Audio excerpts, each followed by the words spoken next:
So now we begin the professional development on the problem as at Lacey Elementary School, but also correlating it to my personal experience, which is based in a middle school, grades 5 through 8, but focusing more so on grade 6.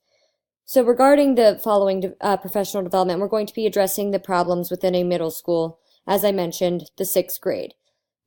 When I think about what the students should be doing in those common areas, the students should be respecting the adults in the common areas. And just to give you a little reminder, a common area in our school would be the cafeteria, would be outside during recess, would be the hallways, getting them to, recess, to the cafeteria, from the classrooms to the classrooms.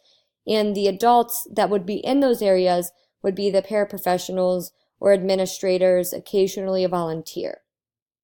They should also be treating one another with respect, both verbally and physically. Although there's not much physical disrespect or bullying happening, it does still happen on occasion, which is why it's worth mentioning. What students are presently doing is totally disregarding the adults and their instructions and rules within those common areas. They are bullying within those common areas, mostly verbal bullying and the cyberbullying.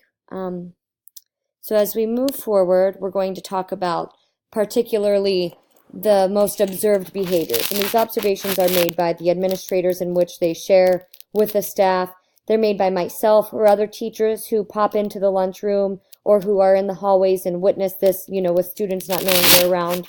So the 4 types of bullying that I see most commonly would be the bullying that happens while waiting in the lunch line. Of course, it's super crowded. Kids are feeling entitled as if there's tons of kids around, and if there are adults, they're not nearby. And kind of in a cycle, the next step of bullying that happens is when the kids are walking to the tables, when they're finding their seats. This is when some shoving can happen, some verbal abuse as far as get out of my way, this is my seat, go sit by yourself, so on and so forth. The bullying while out for recess, this is super, super popular because kids have such a big space in which they can roam around, and there's only 2 adults during our recess, so that makes it super hard considering the ratios nowhere near where it should be. And then in the hallways, of course, and that's where students tell me the most happens. They come running back from recess and lunch and tell me so-and-so made a comment during the walk in the hall. And obviously it would only make sense that those locations wouldn't take place in the cafeteria during recess and in the hallways. I mentioned from an article I'd read that school-wide PBS, which is another acronym for Positive Behavioral Support System, it's organized around a 3-tiered prevention model. The primary tier focuses on creating a positive, predictable environment for all of the students at all times of the day. The staff handling the problems. So presently in our school, we only have a few adults handling that. We have 2 full-time paraprofessionals who are always there. We have 1 administrator who's kind of a fluid body within the cafeteria, definitely not present at recess at all. And on occasion, there's a volunteer from the PTA. As you can see, with our lunch being maybe upwards of 1 to 200 kids, that is nowhere near enough adults to be supervising that. With that being said, of course, the bullying and the disrespect takes place here more so than other places. I mentioned that middle school students feel particularly unsafe in school areas that are lacking adult supervision, which would, of course, be the cafeteria. In our school, we have maybe 3 adults available, which does not provide the comfort that some of those kids need. Students who get bullied, of course, tend to feel even more alone in these isolated areas. So having enough adult support and adult supervision can help, take away those feelings of being afraid and being a target as far as bullies go.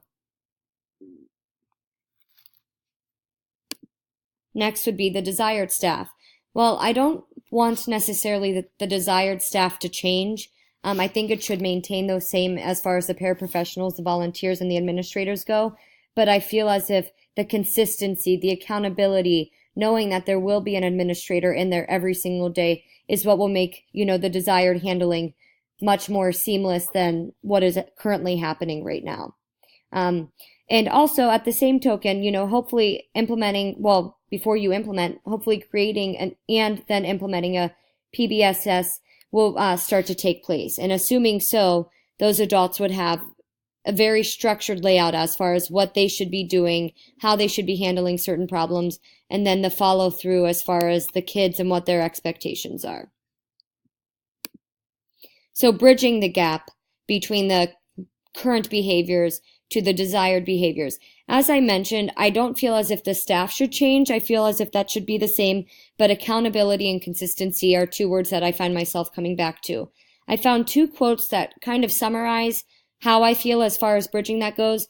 The first one says that in the PBS model, they contend that when universal school-wide strategies such as posting behavioral expectations, teaching expectations, rewarding students who meet expectations, they are consistently applied for all students across all school settings, allowing 80 to 90% of the students to demonstrate the appropriate behavior.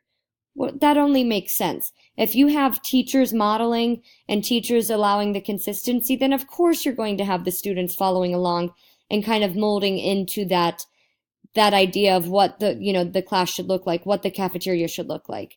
And additionally, I also have one that states the key components to a successful PBIS programming at the school-wide level are the development and functioning of a leadership team, the staff participation and involvement, administrative support, and the development of competent coaching capacity at the district level.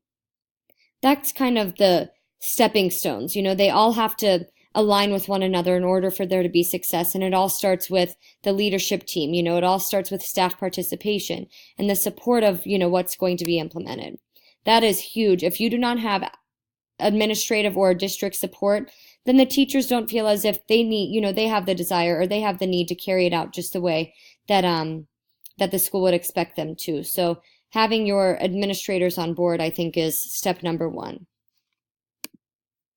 Okay, the team members.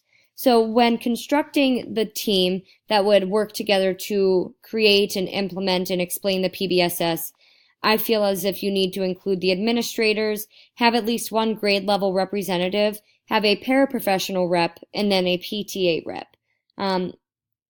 I feel as if those four, at least titles, are super important. As I mentioned below, I say that although there will be staff meetings and grade level meetings discussing the specific problems and concerns, the leading team can consist of those adults that I had mentioned. You want a staff member from each area because think that the paraprofessionals see the students in a different light. The teachers see the students in a different light. The different grade levels see the students in a different light. You want to be able to collaborate and come up with all the different settings and all the different observations that are seen. That way you can compose a plan that is applicable to the whole student body, but can also be specific per grade level. The team roles, I mentioned, there's four main jobs here that they need to carry out, but it would be ridiculous to specifically list the role of every single person. I feel as if they should all be the same regardless of the difference in a para and a teacher and an administrator. The four roles that I think that they should carry out would be consistency, accountability, appropriate implementing of the PBSS, and positive interactions with the students or positive modeling. If a member can carry out all four of those components, then they're going to be providing the students with the positive modeling that they need. They're going to provide a structure that the students need. The setting is now going to become safe.